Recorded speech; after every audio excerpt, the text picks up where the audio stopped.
प्रिय दर्शकों, स्वागत है आप सभी का अध्यात्म और ज्योतिष में।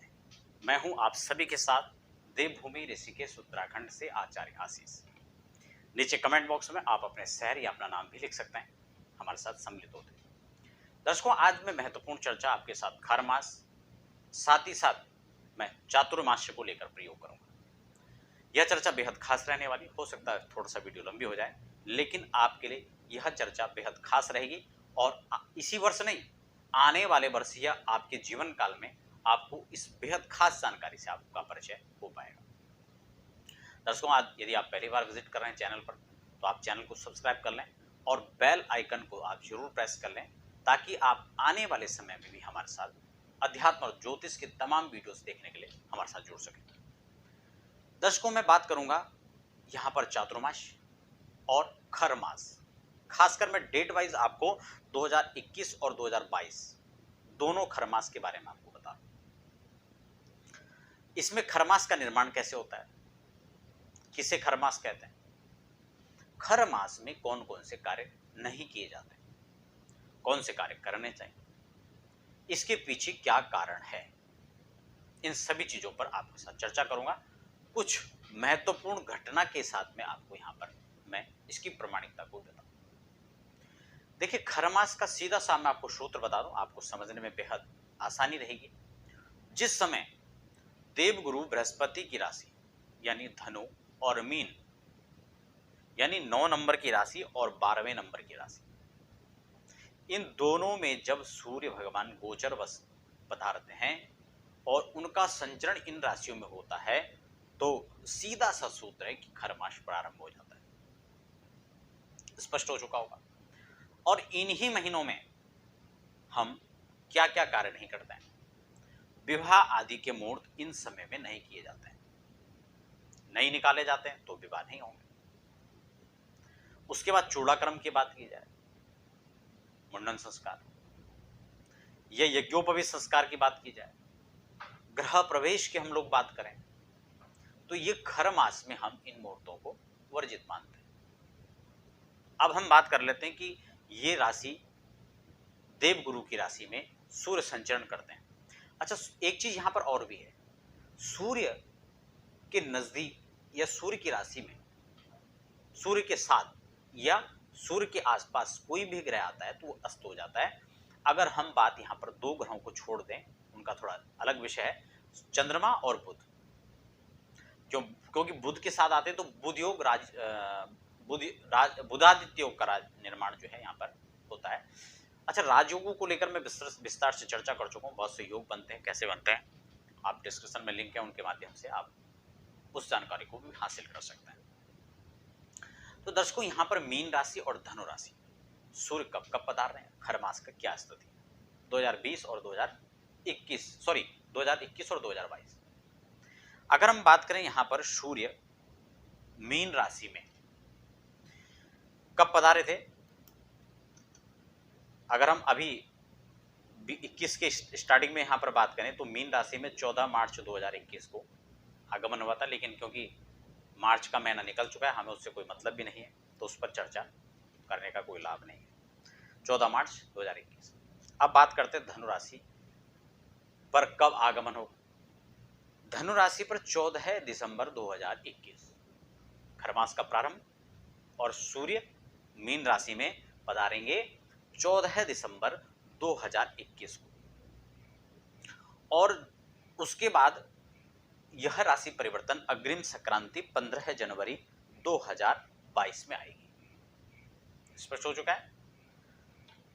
15 जनवरी 2022 में सूर्य धनु राशि से निकल करके मकर राशि में प्रवेश करेंगे, अपने पुत्र की राशि मकर की राशि में प्रवेश करेंगे भगवान सूर्य। खर मास समाप्त हो जाएगा और इन मुहूर्तों का शुभारंभ हो जाएगा। तो ये तो थी खरमास। अच्छा, चर्चा ये भी आती है कि खरमास में क्या करने चाहिए, नहीं करने चाहिए, तो आपको बता दिया। लेकिन इसके साथ साथ में मुहूर्त आदि के साथ में कोई विशेष आपको खरीदारी करनी है, स्वर्ण चांदी का, या विवाह के लिए आपको तैयारियां करनी है, तो यह भी आपको इस समय में नहीं करना चाहिए। या विशेषकर किसी खास पर्पज से आप जो है वस्त्रों का संग्रहण कर रहे हैं, या धन आदि या बर्तनों का संग्रह कर रहे हैं तो वह भी इस कार्यकाल में हमें छोड़ देना चाहिए। खासकर ज्वेलरी की बात करें, क्योंकि ये महीने बहुत ज़्यादा शुभ इस हिसाब से नहीं माने जाते हैं। भीष्म प्रयाण की बात करें, महाभारत काल की चर्चा करेंगे तो इसी खर मास में भीष्म ने अपने प्राण नहीं त्याग किए थे। जब मकर राशि में सूर्य का प्रवेश हुआ तब जो है उन्होंने अपना देह परित्याग किया था। तो बहुत खास चीज है। चातुर्मास्य में भी यह सेम अवस्थाएं हैं, उसमें भी आपको नहीं करना चाहिए। अच्छा, इस दौरान क्या है, आपको क्या क्या करने चाहिए? आप शुभ अपने लिए शुभ साधनाएं हैं, भगवान का भजन है, यज्ञ आदि है, ऐसे कार्य आप इसमें जरूर करें। नित्य दैनिक जो अनुष्ठान है या ग्रहों की शांति के लिए अनुष्ठान है, यह अनुष्ठान आप इन समय में कर सकते हैं। अब हम बात कर लेते हैं चातुर्मास्य, क्योंकि इसमें भी यह विवाह आदि के मुहूर्त नहीं बन रहे हैं। अब हम जब चातुर्मास्य की बात करेंगे तो देवशयन एकादशी, मैं देवशयन एकादशी पर अलग से चर्चा कर चुका हूँ। उस पर जो और अन्य जानकारी हैं, महत्वपूर्ण चर्चा हैं, उसको आप डिस्कशन में लिंक है, उसके माध्यम से समझ सकते हैं। फिलहाल मैं उस पर चर्चा नहीं कर रहा हूँ। मैं सिर्फ ये बताना चाह रहा हूँ कि 20 जुलाई 2021 को जब चातुर्मास्य का प्रारंभ हुआ, देवशयन जब हुए तो उसी को देवशयन एकादशी कहते हैं। तारीख कितनी है? 20 जुलाई 2021। और उसके बाद देव उठन एकादशी तक यह समय चातुर्मास्य कहलाया जाएगा। देव उठान जो एकादशी आएगी वो 15 नवंबर 2021 को आएगी। कितना? 15 नवंबर 2021 को देव उठान एकादशी है। तो यह चातुर्मास्य का समय होता है। और चातुर्मास्य के समय में यह शुभ कार्य, विवाह आदि मांगलिक जो उत्सव होते हैं, ये भी इन चातुर्मास्यों में वर्जित होते हैं। तिथि मैंने आपको बता दी। देव शयन एकादशी जब होती है उस समय भगवान विष्णु शयन की अवस्था में पहुंचते हैं और फिर देव उठान एकादशी पर वह जागते हैं। तब तक का जो 4 महीने का कार्यकाल होता है, सृष्टि जो इस संचालन करने को जो व्यवस्थाएं देखते हैं, वह संचालन भगवान देवादिदेव महादेव के हाथों में होता है। अर्थात 4 महीने भगवान सांब सदाशिव संचालन में रहते हैं। इसीलिए उसके बाद श्रावण का महीना आता है। अब श्रावण लग जाएगा, क्योंकि सूर्य संक्रांति बदल जाएंगे तो श्रावण लग जाता है। हम लोग अगर इसमें पक्ष के हिसाब से देखें तो बात अलग है, गुरु पूर्णिमा के अगले दिन से श्रावण होगा। लेकिन कर्क राशि में जो ही भगवान सूर्य का प्रवेश होगा तो श्रावण लग जाता है। तो श्रावण के महीने में श्रावण से हर हर महादेव की गूंज चौहों दिशाओं में गूंजती है। कांवड़ यात्राएं होती हैं, तमाम शिवालय में वेद मंत्रों का उच्चारण होता है और हर जगह ओम नमः शिवाय, हर हर महादेव के नारे गूंज पड़ते हैं, बम बम बोले के नारे गूंज पड़ते हैं। क्योंकि अब से इस महीने से ही देवादिदेव महादेव ही सारा कारोबार संभालेंगे। तो इसमें आपको मैंने चातुर्मास्य, देव उठान एकादशी तक चातुर्मास्य का समय रहेगा। तिथि मैंने आपको बता दी 15 नवंबर 2021।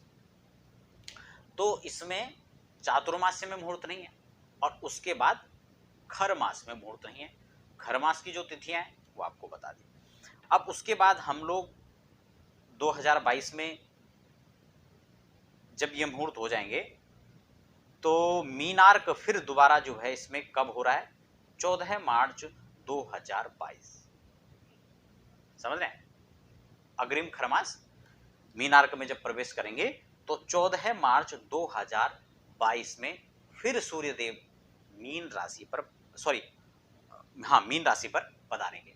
और मीन आर्क होने पर जब तक मेष में नहीं पहुंचते हैं सूर्य, फिर पुनः मेष राशि पर कब पहुंचेंगे? मेष संक्रांति, यानी 1 महीने का जो गोचर काल रहेगा, पुनः इसमें भी खरमास प्रारंभ हो जाएगा। तो दर्शकों, ये थी खरमास और चातुर्मास्य को लेकर चर्चा। आप सबको यह चर्चा कैसे लगी आप मुझे कमेंट बॉक्स में जरूर लिखकर भेजें।